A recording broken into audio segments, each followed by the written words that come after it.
atendendo pessoas individualmente, grupos de pessoas que têm uma mesma, por exemplo, mulheres que têm restrição ou que se acham problemas com a autoestima. Então, por quê? Aí a gente volta lá na infância, não é regressão e não é psicologia, mas a gente volta porque do 0 aos 12 anos é a nossa fase de formação e a gente tem como referência os pais. E se os pais falar, não, você tá gordinho, você tá gordinha, não, veste outra roupa porque essa roupa ficou feia. Isso vai moldando a referência daquela criança em relação à imagem que ela tem dela mesma, porque ela ainda não sabe qual é a imagem dela. Então ela tem como referência o que os pais dizem. E aquilo ali começa a ficar na mente dela. Quando ela chega na fase da adolescência, adulta, ela ainda traz consigo a autoimagem que ela comprou dos pais, né? Porque eles venderam que ela era assim, assim, assado. E aí elas trazem para a vida adulta e se sente mal, vai vestir uma roupa, se sente mal, vai para um relacionamento, isso traz consequências. E como é possível, né, acabar com isso? É possível. Esse é o lado bom. Por quê? Porque a inteligência emocional mostra como quebrar crenças. E o que é crença? É tudo aquilo que a gente acredita. Então, se eu acreditei em algum momento que eu era gordinha, porque meu pai falava, como que eu posso fazer para desfazer essa crença, né? O pessoal fala muito desbloquear essa crença. E aí a gente consegue, nesses trabalhos individuais, em grupo, trabalhar essas questões. Fazer superar essa questão exatamente, do passado. Do passado. Então, Tef, hoje você já está atuando. Já estou atuando. Já está e você já tem o local, ainda está atuando assim? Eu estou atendendo mais online, porque lá em Brasília eu já comecei a pegar cliente lá. Ah, entendi. E aí eu continuo, eu tenho cliente da Bahia, eu tenho cliente de Brasília, eu tenho uma cliente daqui, mas aqui eu atendo presencial. Aí os de longe, né, eu atendo online. Nossa, que legal. Aí a gente faz... Esse desafio está sendo colocado agora para você e você está dedicado a ele. Exatamente. E eu nunca deixei meus projetos sociais. Por quê? Porque eu atendo as escolas, e aí eu faço essas palestras, né? Ofereço mesmo, é o meu servir. Eu acho assim, crescer e contribuir. Nossa, a gente tem que crescer, mas a gente também tem que contribuir. Tem que contribuir, né? É o que você fala, é o seu mantra, sentido, né? É o que dá sentido, mantra, né? Exatamente. Pessoas melhores fazem o mundo melhor. Né? Isso aí. Tef, e aí você fala, retomando um pouquinho, de uma conversa que você teve com 2 turistas, um casal, e falou, é verdade que a cidade é mística. E o místico nesse sentido não quer dizer só uma vertente de crença, mas a cidade ela tem uma religiosidade muito forte. Muito forte. Seja cristã, né, das mais diversas representações, católica, evangélica, luterana e tal. Temos grupos budistas hoje na cidade, né, tem o pessoal da eubiose. Temos eubiose, temos teosofia, temos as casas espíritas, temos Vale do Amanhecer. Então, aqui realmente é esse local de encontro de crenças, né? Sim. E eu sei que você tem como crença a cultura racional. Sim. E aí, nada melhor do que ter uma pessoa como você, que tem a didática, para mostrar pra gente um pouquinho do que seria a cultura. Porque eu, por exemplo, desde pequeno, eu me lembro que me chamava muita atenção nos desfiles de aniversário da cidade, vinha a cultura racional. Vinha, todo mundo de branco. E era aquela imagem impactante, né? Todos de branco, com aquele símbolo bonito, né? Na camisa o Brasil. Azul, né? Então eu achava muito lindo, aquilo sempre me chamou muita atenção. E tenho vários outros amigos que estiveram, né? Na cultura racional e vejo você, que ainda é uma dessas pessoas que se dedica, né? Sim. E aí, fala para nós um pouquinho sobre a cultura. Tá bom.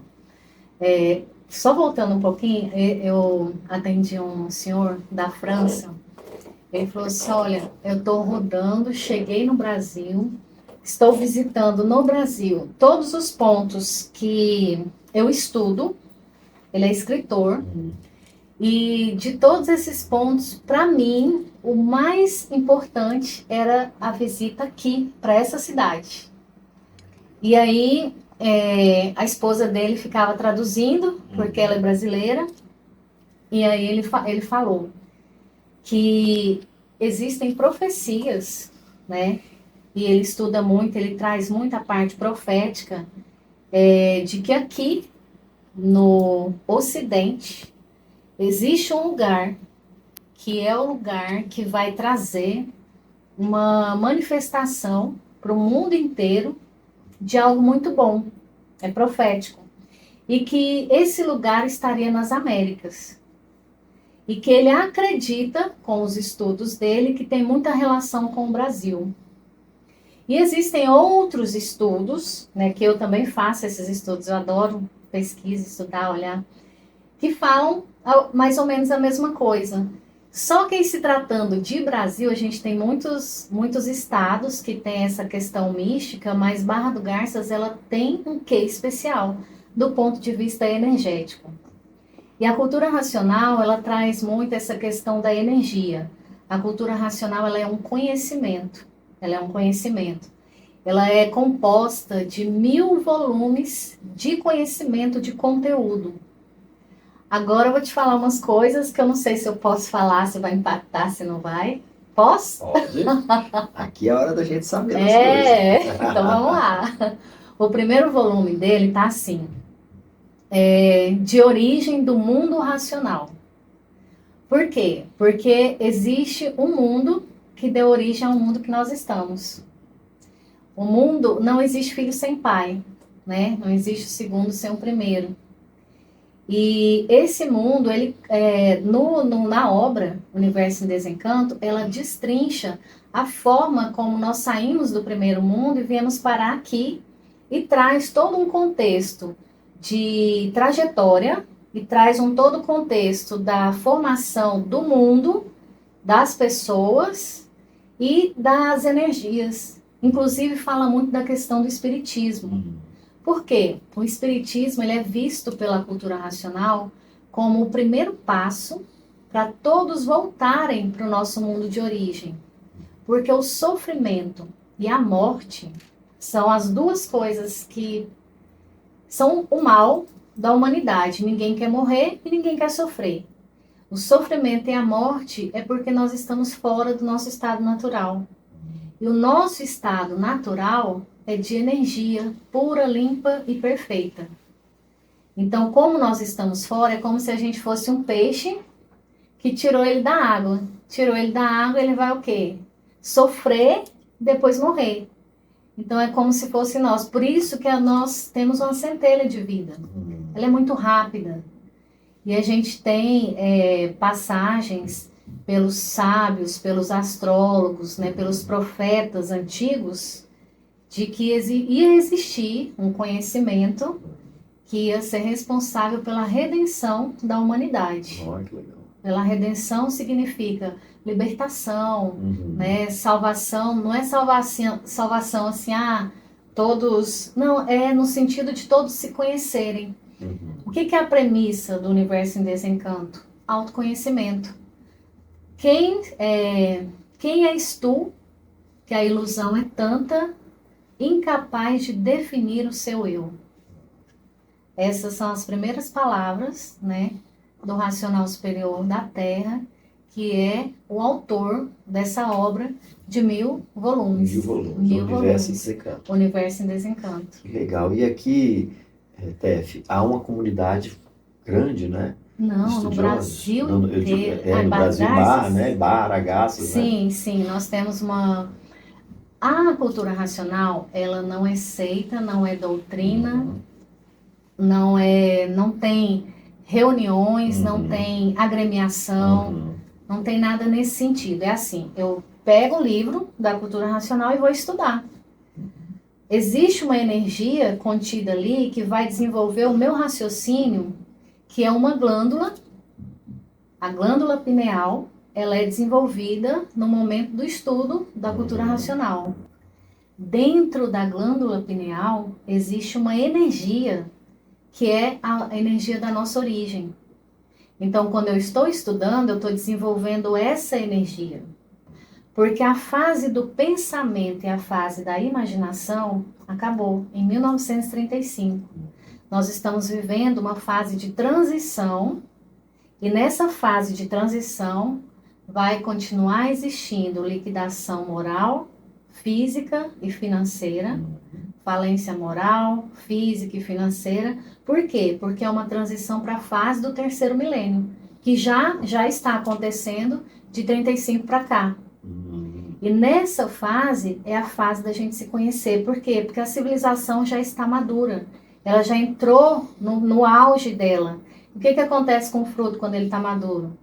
Ele começa a apodrecer. E a destruição por si só, ela começa a acontecer. Então, a humanidade está no ponto. Ela precisa se conhecer, conhecer a sua origem, conhecer de onde ela veio, para onde ela vai, como ela veio, como ela vai. Então, são essas as perguntas que vão nortear o conhecimento para aquelas pessoas que se interessarem começar a estudar. E fazer o auto-melhoramento. O auto-melhoramento. E essa glândula pineal, com essa energia que tem dentro dela, que está sendo desenvolvida, ela vai trazer muitos benefícios para os estudantes lá na frente. Que bom. E aí são benefícios, assim, da gente parar de ter a influência das energias elétrica e magnética, que são as energias que perduram, né, no hoje. Materializadas. Né? Animalizadas. São energias assim. Elas prejudicam em alguns pontos, mas elas também ajudam, né? Por quê? Porque nós temos o pensamento e a imaginação energia magnética, o pensamento energia elétrica, e a partir do momento que eles estão juntos, eles podem te dar um feedback de algo que vai te ajudar. Mas eles também podem fazer algo, né, e te colocar numa cilada. Vamos para tal lugar, assim, mas não era um lugar legal. Então, a gente não pode confiar nas energias que já passou o momento delas. Primeiro milênio, energia da imaginação magnética. Segundo milênio, energia elétrica do pensamento. E agora, no terceiro, energia racional, terceiro milênio. Nossa, que aula, tá vendo? Isso que é bom falar com o professor. Cara, nós ficaríamos aqui horas e horas e horas. Eu adoro conversar com a Estefânia sempre. E Tef. Mas o que você pensa para o turismo? Vamos falar sobre o turismo. Eu entendo assim que nós estamos maduros nesse momento. Sim. E que quanto mais nós tivermos o trade unido junto ao poder público, né, a gente vai, com essa união, proporcionar vamos dizer assim, o caminhar para que a gente desenvolva o turismo na melhor das hipóteses. Sim. Eu ainda acredito, né, que das missões do poder público é estimular as pessoas que têm o atrativo a investir ou a criar parcerias. Né? A gente falava isso esses dias atrás, víamos um vídeo que dizia assim, cachoeira tal, não sei o que. Eu virei e falei, olha, nós devemos ter umas 300 dessas aqui na nossa cidade. Então é lindo hoje lá o Cânion do Cipó, a fazenda Recanto da Serra. Nós devemos ter mais uns 200, 300 locais desses. Entre Barra, General, Nova Chavantina. A Serra do Roncador, né? Tem dezenas de córregos. Então nós devemos ter ainda muito lugar maravilhoso para poder ser explorado. Mas então, nós temos nossos atrativos particulares que precisam do quê? De estímulo. Chegar até eles e falar, olha, faça uma parceria com a empresa. De repente, o responsável, o proprietário, não precisa nem ele investir. É só normatizar a entrada, permitir a entrada de pessoas que são especializadas, com equipamento, com guiamento conduzido de forma responsável. É isso, é preparar para que tenha ali uma corda, né, a segurança básica, uma escada para acessar o córrego, para ver o mirante, porque a natureza está aí. Então, preservar e o guiamento conduzido. Então, às vezes o que a pessoa precisa é só isso, abrir o espaço dela para uma empresa de guiamento que vai fazer o roteiro e vai cuidar para que as pessoas tenham segurança na visita, né? Tenha o mínimo de segurança em termos de gestão. E dessa maneira eu entendo que é o próximo passo. Nós estamos recebendo muito investimento particular em hotelaria, em alimentação, em políticas de empresas de guiamento, o próprio trade de lazer. Sim. Né? E aí fica uma dica do TEF, quem está nos assistindo aí, quem chegar em Barra do Garças com um mini resort, não precisa nem ser um resort grande, um mini resort, um parque aquático legal, vai beber aquela água limpinha, limpinha. Então nós estamos esperando isso acontecer. Mas assim, minha amiga... Mas deixa eu te falar sobre a questão, quando você está de um lado, você tem uma visão de um ângulo. Isso. Aí quando você vai para outro, e você, no momento que eu tive a experiência, assim, muito contato com os donos das propriedades, né, os guias e tal, então era uma relação onde eu estava junto com eles. Então eles podiam muito falar sobre as questões que poderiam ser melhores, né? E eu gostei muito porque já teve alguns anos que falava, Barra do Garças potencial, que é aquela questão, né? Barra do Garças tem um potencial maravilhoso. E o quanto nós mudamos de lá para cá. E o quanto nós ainda podemos mudar, porque eles têm uma abertura muito grande, mentalmente falando, para receber ajuda do ponto de vista da orientação, da instrução, né? O que pode fazer para melhorar. E aí, o que aconteceu? Eu chamava para a pousada para a gente conversar, tomar um café. Sim. Aí a gente ia lá, tomava um café, brincava, conversava, e aí eles ficavam, não, vocês podiam ir lá na minha propriedade, conversar com o pessoal, falar. Então, existe, né, esses pontos, essa disposição para o aprender. Exatamente. E aí existe também essa demanda para outros profissionais, né, mas eu amo, eu já me coloco à disposição para ajudar, porque como eu transitei pousada, né, gestão pública, né, fiquei ali perto do pessoal da Câmara, que também teve muita abertura para todas as nossas atividades, mas a visão melhorou muito. Os empresários estão vendo o turismo de uma outra forma. Isso é legal. Os donos dos atrativos mais ainda. Inclusive, eles estão investindo no tráfego pago para levar a propaganda para muito mais longe. E a gente recebe quantos e quantos telefonemas. Barra do Garças, gente, vocês não sabem o ouro que vocês têm na mão. Tá vendo? Então eu acredito realmente nisso, Tef, totalmente. Eu também. Eu acredito assim, a área pública, eu sou apaixonada, né, melhorar cada vez mais a questão de chegada aqui, né, o aeroporto, linhas aéreas. Sim. Nós temos o cuidado com o translado dentro da cidade. Então, por exemplo, a gente tem lei que garante que se a sua propriedade ela for enquadrada como destino turístico, a prefeitura ela faz a manutenção da estrada, né? Então, tem muita coisa para acontecer. Nós tivemos também ainda, né? muito apoio do Estado. Sim. Né, da Secretaria de Turismo. Secretaria de Estado. Eles tiveram aqui, deram muita ajuda para a gente, né, de julho para cá, do ano passado. Apoiam muitos projetos voltados para a área do turismo. E querem ver, né, eles têm um roteiro para o estado de Mato Grosso, eles dividiram o estado em polos. Então, o nosso polo ia até a região do Xingu, com os principais atrativos. Eles queriam trazer coisas bem diferentes, estilo o norte ali, que tem a região amazônica, né, explorar, por exemplo, o etnoturismo. Né? Então, vocês têm as aldeias, vocês têm o que a gente pode fazer que vai ser bom para o turismo, bom para a comunidade da aldeia e bom para a cidade. Aí eles trouxeram muitas ideias, muitas pessoas lá que estão de portas abertas esperando, né, assim, a gente levar um movimento organizado para dar início, para a coisa acontecer. Ó, Tef, a gente apaixona, né, tanto que é importante para nós essas questões. E nós teremos a oportunidade de conversar mais. Com certeza. Daqui uns dias você finaliza seu curso, né? E já com essa experiência que você está tendo, a gente volta a falar. Ano que vem nós temos meeting de turismo, temos a